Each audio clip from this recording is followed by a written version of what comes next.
Welcome back to the Third Triumvirate. Today we're doing a special episode. We're doing a roundtable discussion talking about the Russia-Ukraine conflict.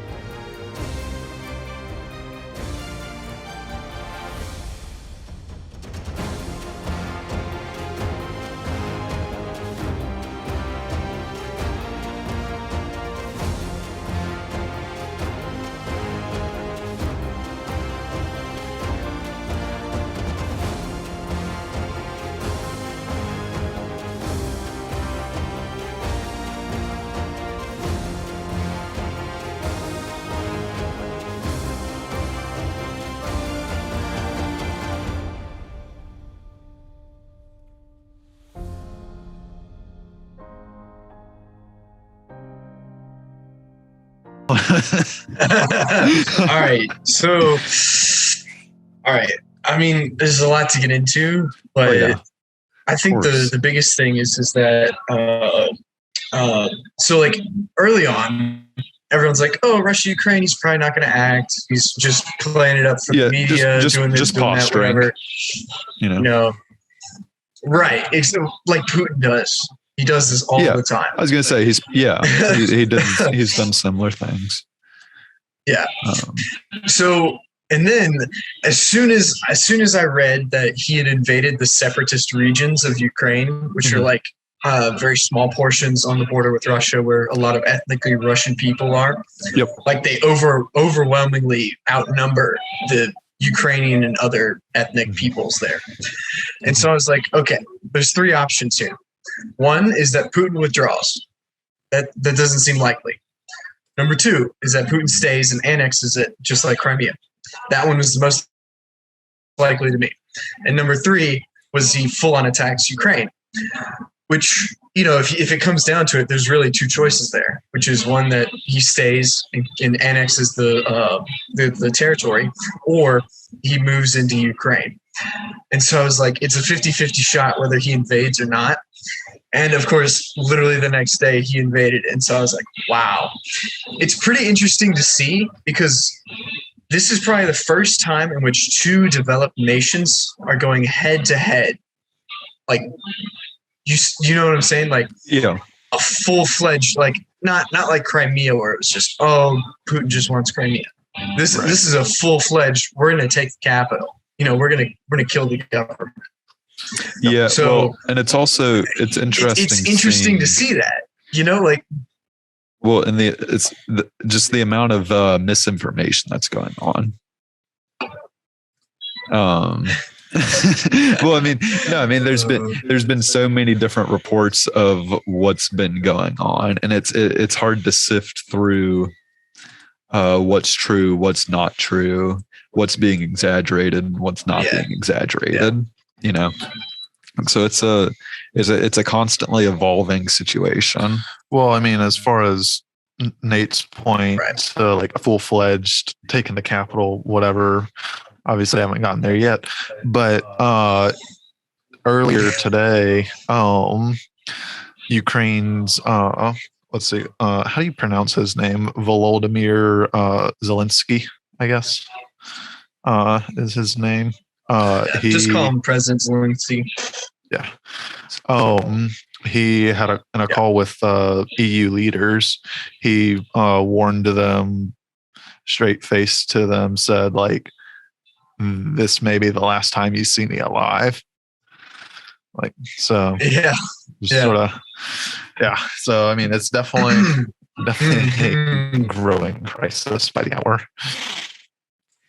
Yeah. I was going to say, well, and I mean, to like my misinformation point, it seemed I saw multiple places that made it look like the U.S. was really, I guess, exaggerating what Russia's doing. When they were talking about, I guess the first really big thing was when the U.S. intelligence said that Russia's earliest date of invasion would be like Wednesday the 16th or whenever it was, that Wednesday. And, Russia didn't invade then. And intelligence was just saying like, hey, that could be a possible earliest date. Mhm. And I don't know. I just saw multiple places where the U.S. is getting bashed for, I guess, upplaying what's going on. And then the same thing happened with the invasion. Yeah. Once they invaded, I saw places criticizing the U.S. for reporting that it's a full-scale invasion whenever it's really only been like separatist stuff in the eastern part of Ukraine.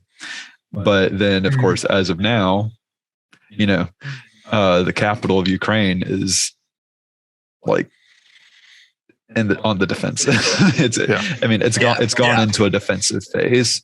Because you have explosions and bombings and saboteurs. It's just a lot happening, and it's happening very quickly. Yeah. But yeah. So I think the interesting thing it's difficult is that I think the most interesting thing is that Putin is using a three-pronged attack. So he's attacking from the north from it's like one of the it's like Bulgaria, but not Bulgaria or something. I don't know what it is.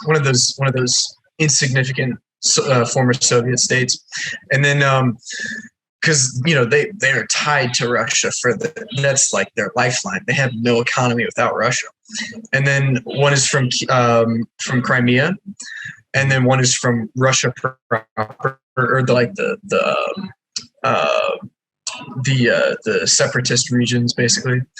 And so, using this attack, like we think it's bad, if there's like a two-pronged attack. Imagine having to be Ukraine and suffering a three-pronged attack by much like the Russian forces are so much more superior to the Ukrainian forces. It's just it's insane. Well, and the fact that they've lasted this long.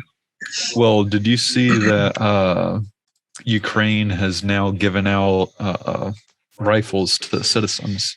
Yep. Yeah. There's also been some volunteer. There's volunteer forces patrolling the capital, also as President has called for them to defend Ukraine, which is actually interesting. You also have the other side of the coin that we're starting to see protests in Russia, in Moscow, and then a lot of other cities. You get protests in a lot of wars. There were protests during the Vietnam War, Korean War, whatever, when the U.S. was there. And so, it's definitely not unheard of to have protests. But it's just yet another thing that Russia is going to have to deal with. I know within, I guess today and yesterday, they're already up to like 1,600 some odd arrests. So, there's today and yesterday being Friday the 25th. Yeah. Right. So, I just find it interesting that not only that, but on the flip side, that guess who's supporting these citizens with government guns, basically? That's right, the Democrats. Yeah. Where did that come from? Yeah. What? Yeah. It's interesting to see, they should fight for their country. It's like, this is one of the reasons why we're pro Second Amendment. Well, that's right.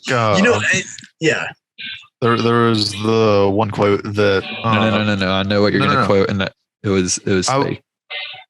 Yeah, you didn't let me finish. I was going to say, yes, a lot of people think that it came from a Japanese general during World War II, but it didn't. But regardless of it not, the quote's still real, basically. The whole thing about not wanting to invade the U.S. because behind every blade of grass, you'll find a firearm. And that whole idea. Yeah. Sorry for jumping the gun. Yes, I know that's paraphrased, but I know the quote's not real, but it still holds true, basically. Yeah, it's still valid. Yeah. That's the funny thing is that in on the homeland, Democrats, they don't support guns anywhere. And yet all of a sudden it's like, well, let's compare the two. Ukraine, very corrupt government, very problematic in terms of, how the government serves the people. And then, the people have no firearms, no rights, no nothing. And then you come to the US and it's like, oh yeah, weapons. Yeah. Us government people should stay in line. It's just like, it's like you're just going around in a circle trying to prove that you're right, but you're proving us right. You're proving, oh my gosh, it just kills me when I see that. But I had a professor, because we talked about it for it's a bad situation. Part of we talked about like the whole crisis for part of the class, and he said that, because somebody brought up the thing about Ukraine arming citizens, and he said that, oh yeah, no, they don't stand a chance against the Russians. And I'm like, oh really? Did the Vietnamese stand a chance against us? I mean, they did it for how many years? I was going to say the idea is that your own home territory. That gives you a home field advantage. Not only that, but no matter how good of a soldier you are, you still can die by a bullet. It doesn't matter. Unless you're just immortal, it doesn't matter. Well, and then you also a bullet's a bullet. Then you also have the idea of Ukrainian volunteer soldiers are probably fighting for more than Russian soldiers are. Right. Oh, they definitely probably have more. They have more to fight for. So, and no, that doesn't. Yeah. And I realize that doesn't win or lose battles, but it can help. I was going to say, essentially, it almost does win or lose battles. I mean, that's like 50% of the battle. It's having who actually cares about it more. What? Yeah. That's America's motto right there. How did we win against the number one trained and best military in the world? Boy, it's something worth fighting. We were backwoods farmers in the 1700s. Yeah. Exactly. We had something to fight for. Exactly. Oh yeah. Taxes. Yeah. Tax. Oh man. Okay. Yeah, I know. I'm actually curious. If we're going to start a war over taxes, I mean, man. Mm-hmm. I was going to say, imagine the founders seeing all the taxes now, and you haven't. I know. Exactly. Before we get too off topic, yeah. So, if I'm actually curious, what you would do, either of y'all would do in this situation? Yeah. Okay. Well, actually, first off, let's talk about what Biden's doing before we talk about. Let's talk about. Oh yeah, that's a good idea. So Biden had a meeting with G7 and that whole dealio, the G7 meeting yesterday. Pretty much the 24th. Yeah. The 24th of February. Yeah. I guess. Pretty much all the countries condemned Putin's attacks, and now and they're basically promising to impose more sanctions on Russia, and then Joe Biden is also included in that, and imposing sanctions. So that's pretty much where we're at on. I was going to say you have sanctions and you have travel bans. Sanctions and travel bans. Let's see. Arms control negotiations are on hold, and that makes sense. And you can't exactly negotiate with Russia on arms control when they're invading another country right now. You can't. I mean, that goes in general, whether they're invading or not. Yeah. Sorry, but that's going. pretty much where we're at. Biden yesterday, or President Biden yesterday, during his press briefing, talked about how I guess what did he say? He said that we never intended sanctions to stop Russia or to prevent this.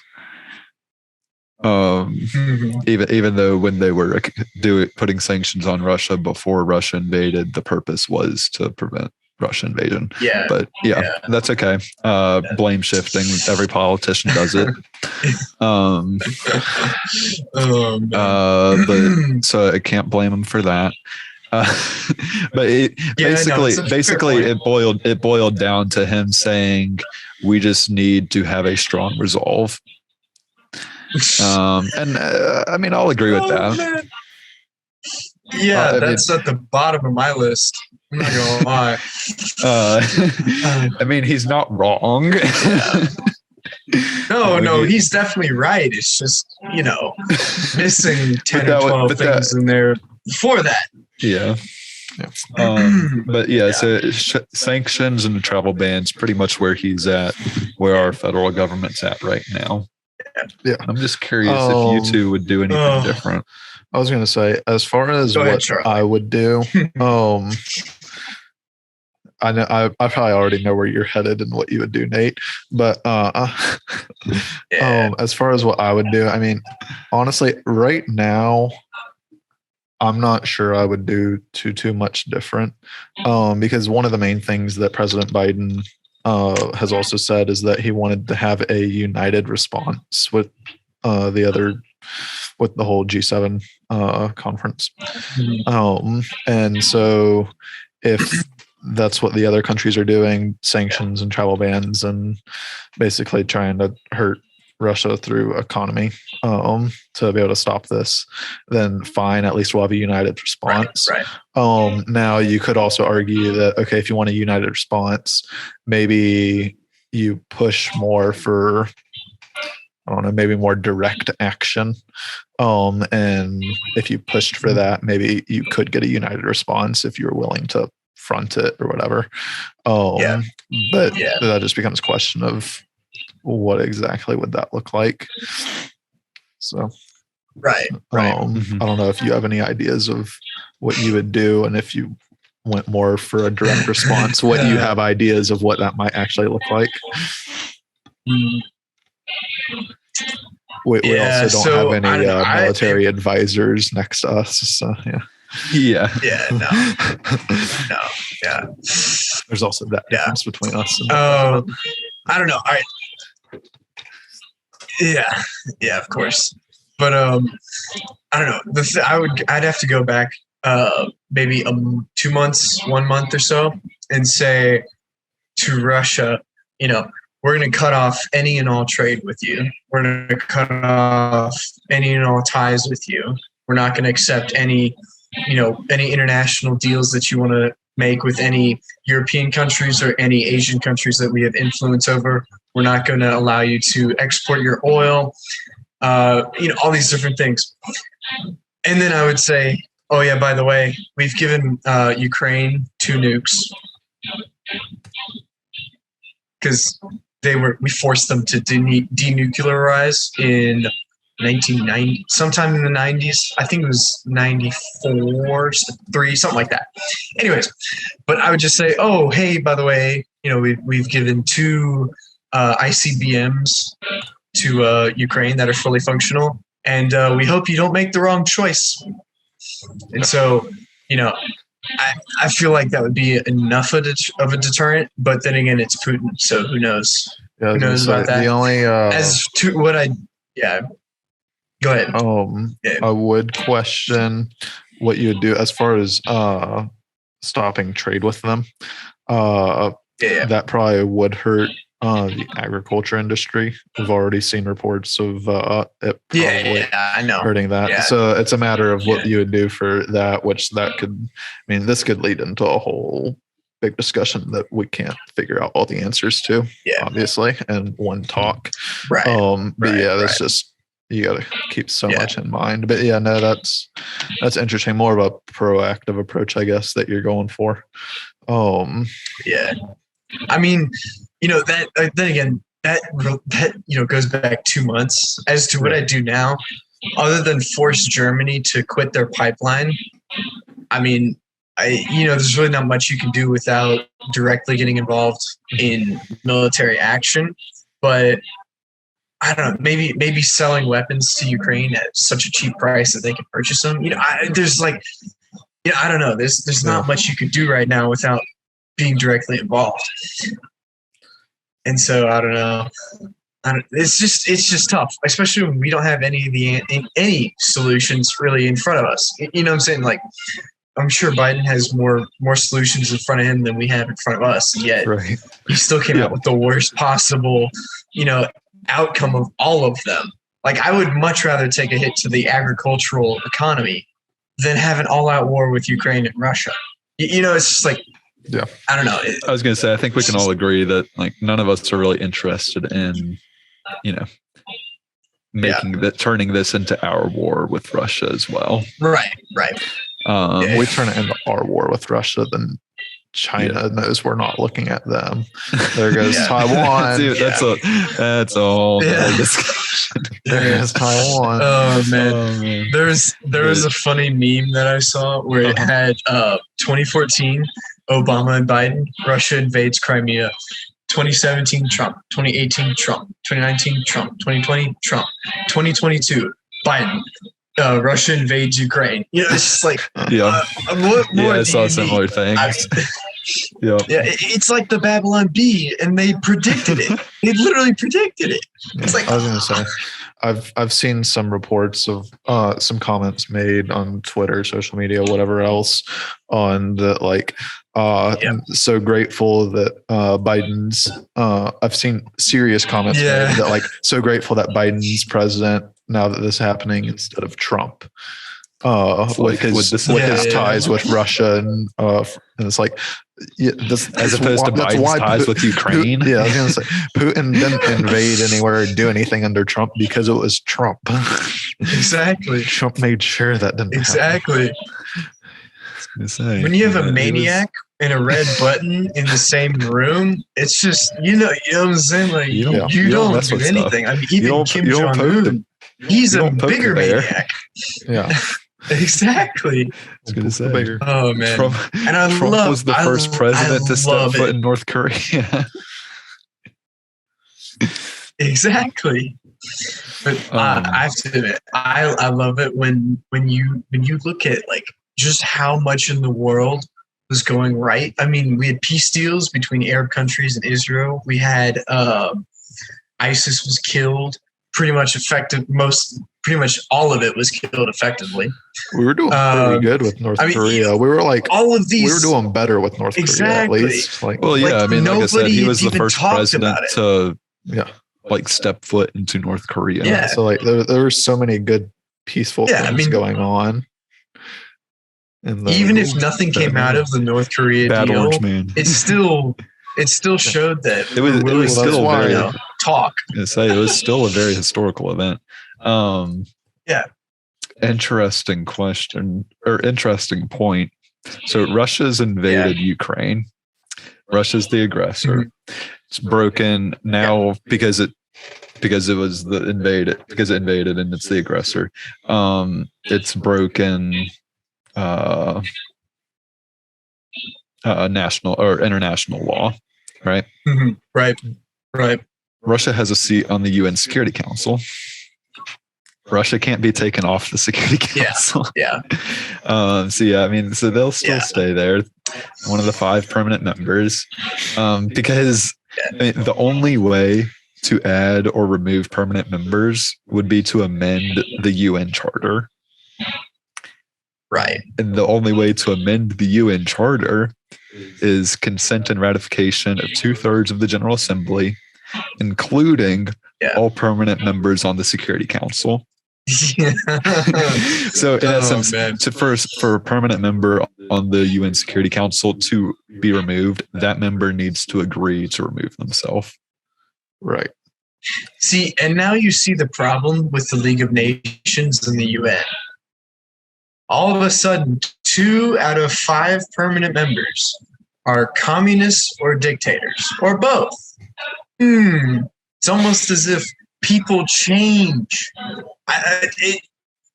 Like, oh my gosh, I don't even want to think about it.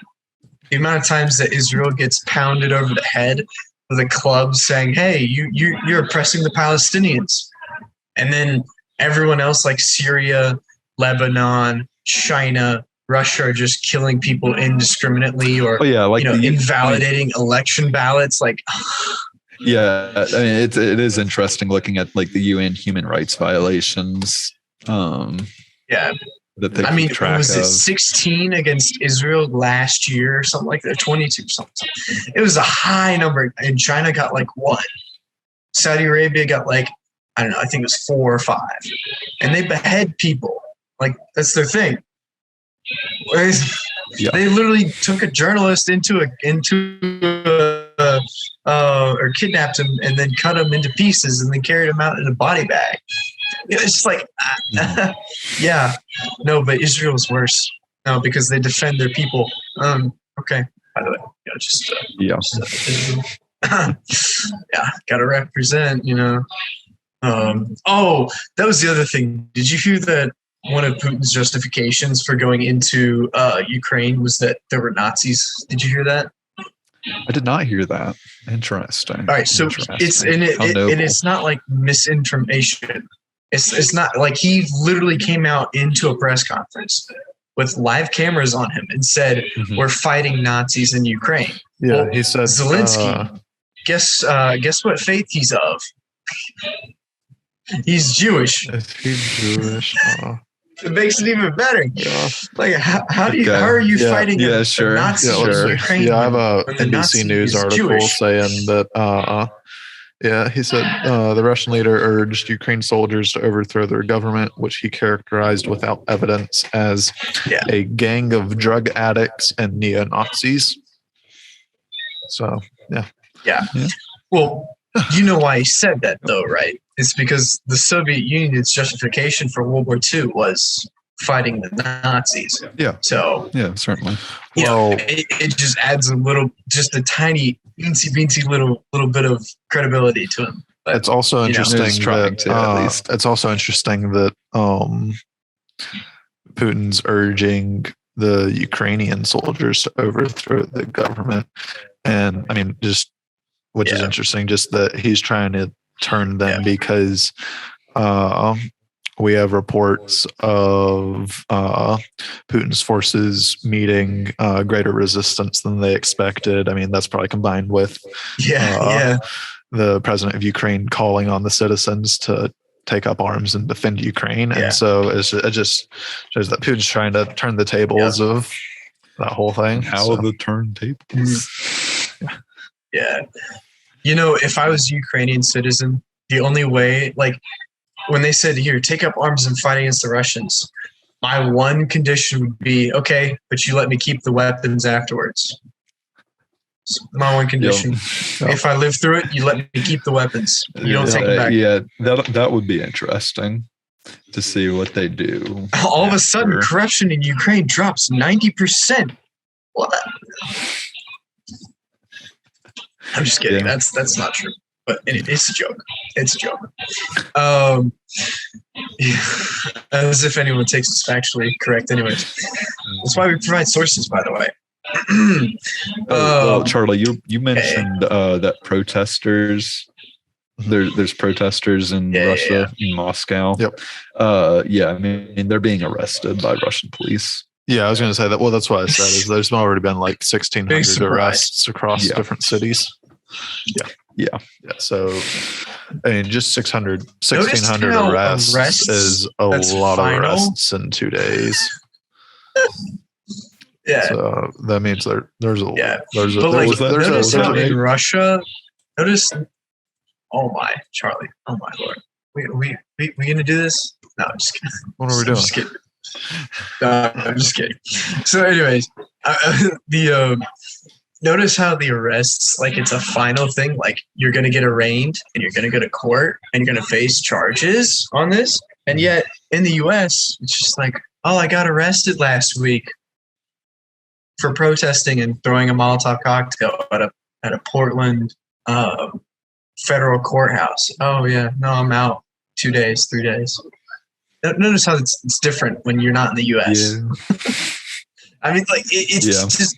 I swear, like the people who are today, like now in the voting base, like it scares me because before, when you had people who lived through the Cold War, all of a sudden Reagan's policies aren't that dumb. You know, like Bernie Sanders would never have gotten elected in the 90s.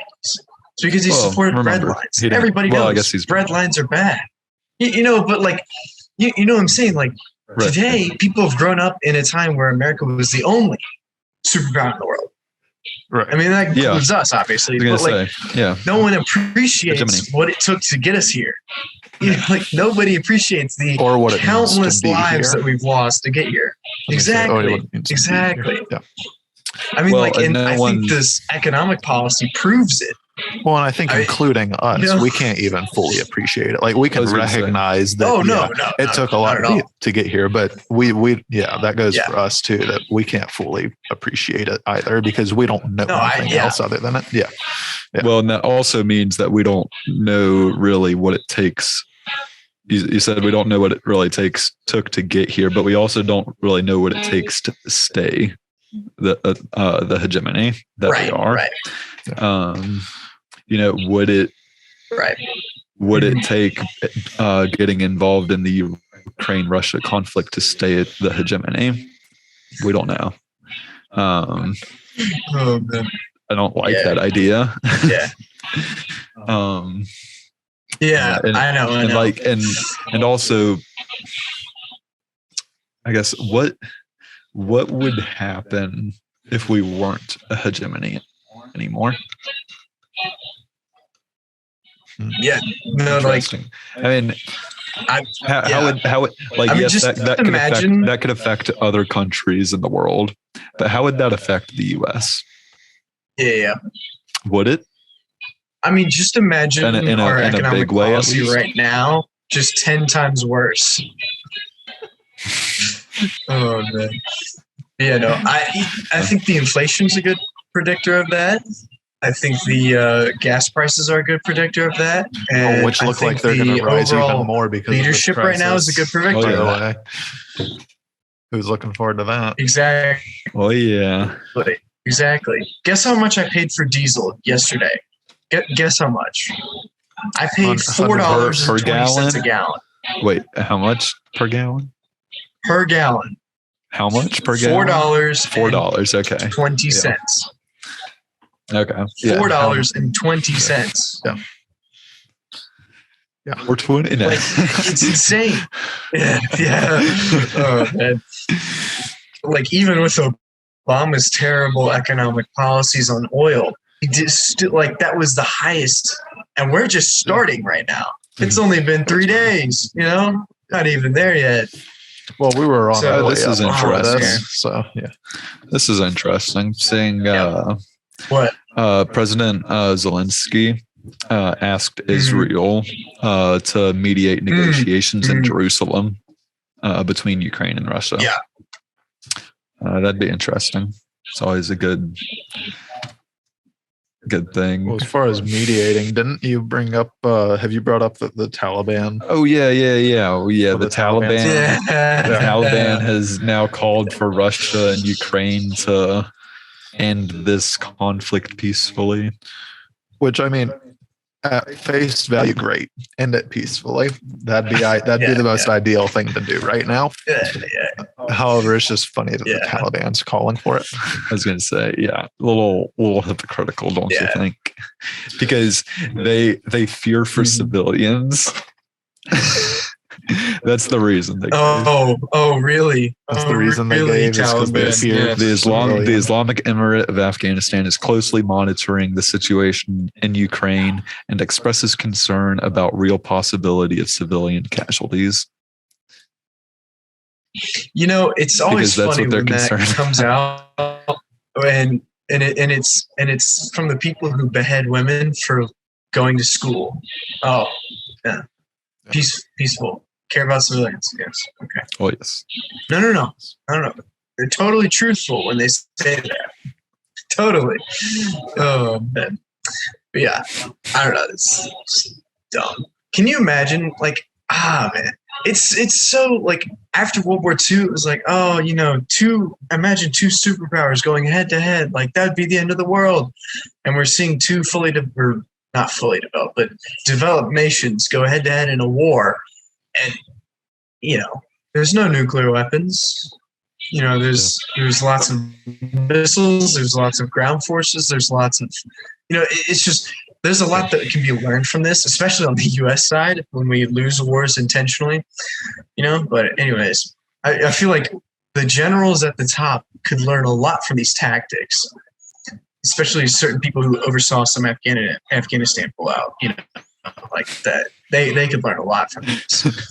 It's just.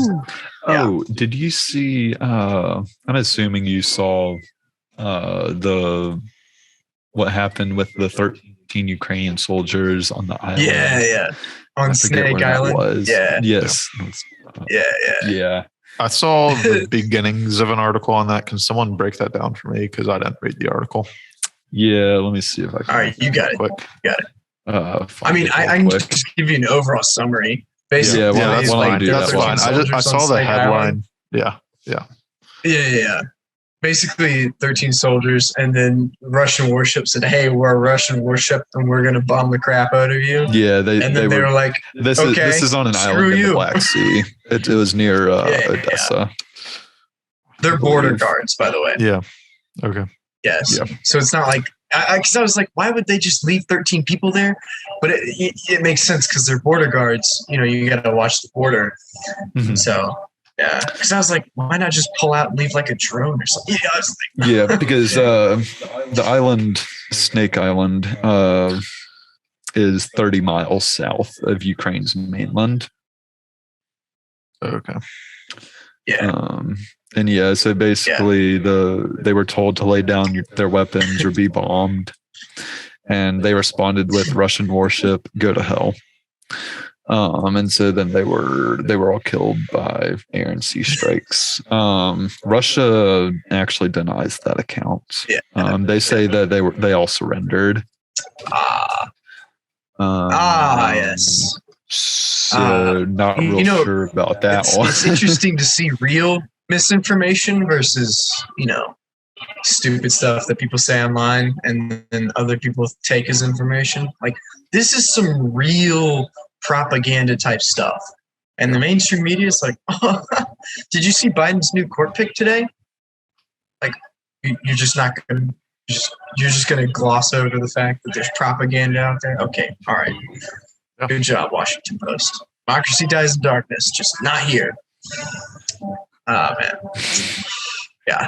Let's see. So ramifications for the U.S. economy. Our resident economist. What do you think? Well, let's see. What do we import from Russia? I mean, we have predictions of oil. Lots of oil. We have oil. There's been a lot of calls to that this would be an opportune time for Biden to restart the Keystone Project. That's the name of it, right? Restart, yeah. Uncancel would be more like it. Russia accounts for 21% of the U.S.'s gasoline imported oil. 21. Yeah, I mean that's imports. Yeah. Not I was going to say that's imported oil. That's not 21. Right. Yeah, I was going to say there's definitely a distinction there. Well, how much is it compared to oil? Because then you can figure it out. Let me check. I don't know. We also, I brought up earlier. I mean, you have the agriculture market that's probably going to take a hit. Because they import a lot of. I think Russia's the largest exporter of fertilizer, in the world. And so, don't we import or don't we export food to Russia? I'm pretty sure we do. Not sure. I'm pretty sure we export food. Did you know that during the Cold War we were still exporting food to Russia? So this is on the Office of United States Trade Representative. So Russia GDP 1.6 trillion. Okay, so U.S. goods and services trade with Russia totaled an estimate $34.9 billion in 2019. Exports were $10.9 billion. Imports were $24 billion. So that means there was a deficit of around 14 billion. And so they're our 26th largest goods trading partner. Let's see, trade and services. I mean, we have 7 billion in that. So basically, U.S. exports of goods and services to Russia supported an estimated 66,000 jobs. So those jobs will take a hit. So we could actually see especially when we're losing 300,000 a month. We could see unemployment rise. Of course, U.S. exports will fall, imports will fall. The stock market already took a hit. So top export category. Okay, as far as stock market goes, it took a hit, but it actually gained overall. Has it rebounded yesterday? Yeah, it rebounded by the end of yesterday. Okay. We'll see how it. At least that's good. At least. Yeah. We'll see how it responds. We'll see how it responds on after the State of the Union. Yeah, on Wednesday night, whenever stuff actually started to happen, Timmy and I made the comment, dang, we should have really shorted some stuff. Just in preparation of stock market crashing, but or at least going down. It wouldn't crash off of that. But I was actually surprised that it didn't go take a larger hit than it did. Right. I wouldn't be surprised if we get more involved. I wouldn't be surprised if we get more reaction out of it, but probably not a ton, at least for now, as far as actual stock market. Yeah, especially with oil over $100 a barrel, which is insane. Yeah, futures took a hit. Absolutely insane. Yeah, the futures market took a hit yesterday, but the stock market didn't do terrible. Okay. So here's some data on oil. So the U.S. consumes about, I guess in 2020, we consumed about 18.12, million barrels per day. Right, because there was the whole thing of Biden releasing the 50 barrels sometime last year. It was a couple months ago, but he released 15 barrels, and I was like, gonna last us 2.5 days. Extra During the gas, it was during the gas shortage. I think it was wasn't it like 30 million or something? Yeah. Oh, I thought he released like 50 million. It was enough to last it was enough to last more than a day. Yeah. Well, 50 million would be. 50. I thought you were saying 15. No, it may have been 50. Yeah. But regardless, so 18.12 consumed per day. The United States imports about 7.86, so we'll round up to 8. So 8 out of 18, that's 4/9. So not quite half of our consumption is from imports. So 20% of that. So about 10%. 10% of our oil is 10% of oil is Russian. Imported from Russia. At least consumed oil. It's a lot. So I was going to say that's going to really raise oil prices. Oh, yeah. Potentially. That's fun. Let's see. We export, the biggest things we export are machinery, aircraft, vehicles, medical instruments. So a bunch of technology, capital-based stuff, which makes sense. That's all going to take a hit. Yeah. I assume. Let's see, agricultural products. Right. Let's see, what do we import? Yeah, how much of that goes to Russia?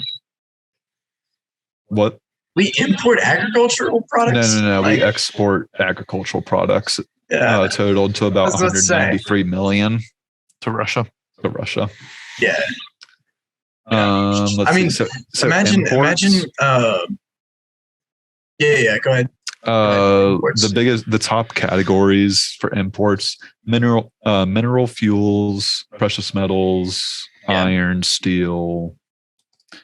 So actually, that's going to affect actually a lot, because iron and steel, of course, go into a lot of production because they're a mid-stage item. You know, they're not final goods. Basically anything with metal. Anything with metal. Yeah, basically. That's what's going to be affected. Yeah.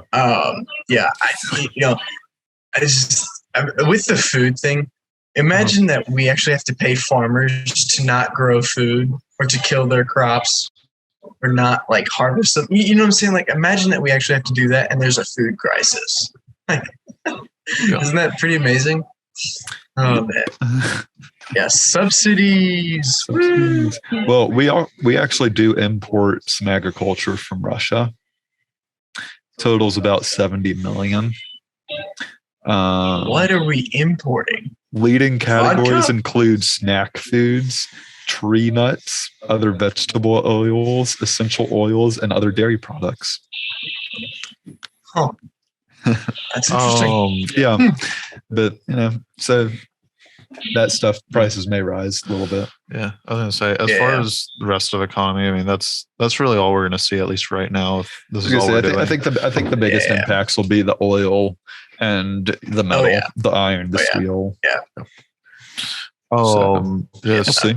Something else interesting that I saw that I just found happened this afternoon. The NATO response force was activated for the first time in history due to this. They haven't been deployed yet, but they were activated. Then as far as U.S. forces being sent to the NATO response force, Biden has already said that they will not be fighting in Ukraine. We'll be sending troops to help. So we'll see how long that lasts, depending on how stuff escalates. Yeah. But for at least right now, the idea is that at least any of our troops will be sent to other NATO countries that are worried about actions that Russia might take. So right. It'll just be basically being the Baltic states. I was going to say, and again, I mean, I'm really conflicted with how to handle this situation, because Biden's whole idea is, okay, we can have these sanctions, and as long as we have a strong resolve, we can sort of over time pressure them to, you know, back off. Well, but you have the other side of the coin of that gradual thing. It didn't work with Vietnam. I was going to say, as far as sanctions go, it didn't work with Iran. As far as sanctions go, you have ideas of, I mean, maybe Russia can already start to feel, Russia's already starting to feel the effects of war hitting their economy. But these sanctions, are they going to really feel them anytime soon? Or is it going to could it take months to years to actually feel the sanctions? Well, and also I'm thinking that it could turn out to be something like Iran, where, those sanctions will be felt by the Russian population, but will that really change the Russian leadership and what they're doing? Yeah. Because I mean, that was the whole problem with Trump's plan with Iran. Whenever he was like, all right, let's back out of this nuclear deal and we'll just sanction Iran and they won't be able to do anything. And, you know, that didn't really work because, okay, the citizens of Iran are now unhappy, but leadership didn't change a thing they were doing. Yeah. At least we're just not giving money to them. So that's a success I don't disagree with necessarily disagree with the backing out of that plan. But I think the idea that, we can use sanctions to stop them, I think it's flawed because those are very much directed at the population themselves. I think that's when you have a dictatorial government. That's what I was going to say. That's the difference between doing sanctions on a country that's more of a democracy versus a dictatorship. Yeah. Like if we were sanctioned or the UK was sanctioned, it's like, okay, there'd be public outcry. They would change what they're doing. Yeah. Cool. Not the case in Russia. Because again, like you said, they're already arresting people for protesting and they're 2 days in. Yep. So, okay, they're sanctions. People are going to be unhappy, so they're going to protest more. Okay, they'll just keep on arresting them. I mean, it's not a good situation. You arrest them, then it's free labor in prisons for war efforts. right? Yeah. Isn't that the idea? Exactly. Yeah. I think Maybe the onto best something. thing. Yeah. Yeah. I think the best thing to do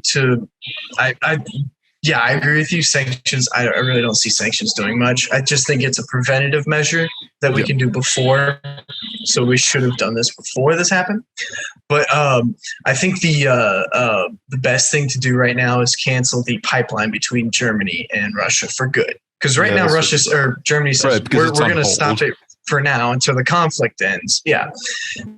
But I would just say, Germany, if you want to be in the EU, buddy, you got to let it go, man.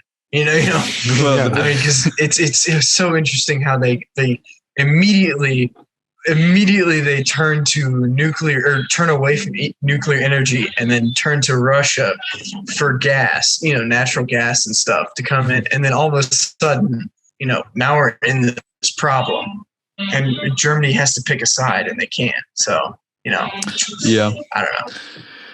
Yeah, it'll be interesting. Yeah. I mean, I do think that as many ties that can be cut with Russia need to be cut due to their aggression.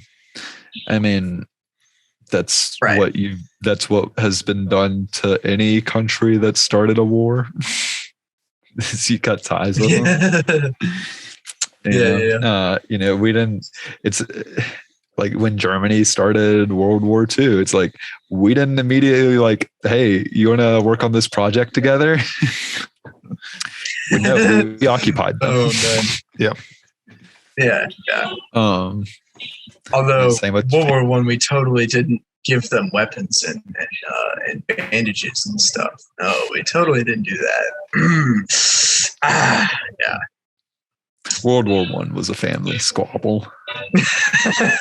Wait. They were cousins. They were all cousins. Yeah. Oh my gosh. The Tsar Nicholas, Wilhelm was his name. Yeah. Whoever was in England, I forget his name. Windsor. They were all cousins. It's like, guys, get along. You grew up together. The Queen Elizabeth's grandfather had to rename the family house to Windsor because their name was German. Yeah, their name was during German. World War I, that wasn't so good. Yeah. So fun. The more you know. Yeah. Okay. Let's see. Do you have anything else on Russia at the moment? I mean, I feel like there's three ways this can go in the future. One is Russia starts an attack on the Baltic states and then invokes NATO, which I doubt is going to happen because the Baltic states are in NATO.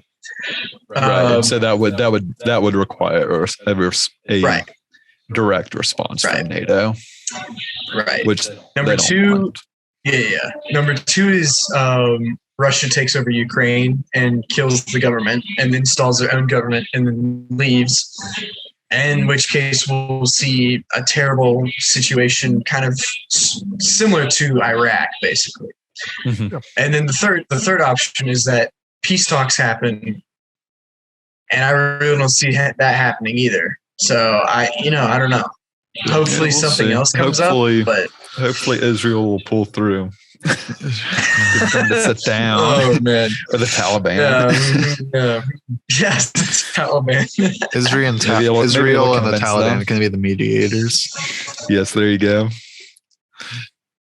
We can use the Russia-Ukraine conflict to solve the Middle East conflict. Like Middle East, we need you to all work on the Russia-Ukraine conflict together. Do what? Yeah.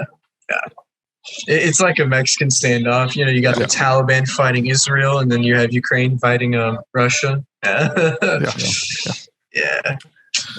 We'll see. So we'll see how it all rolls keep up out. To date on it. Yeah. I think that'll be good. We want to close out the episode. Why don't we? Yeah. Let's do it. All right. Thanks for watching or listening to the Third Triumvirate and our breakdown of the Russia-Ukraine situation, conflict thingy. Yeah.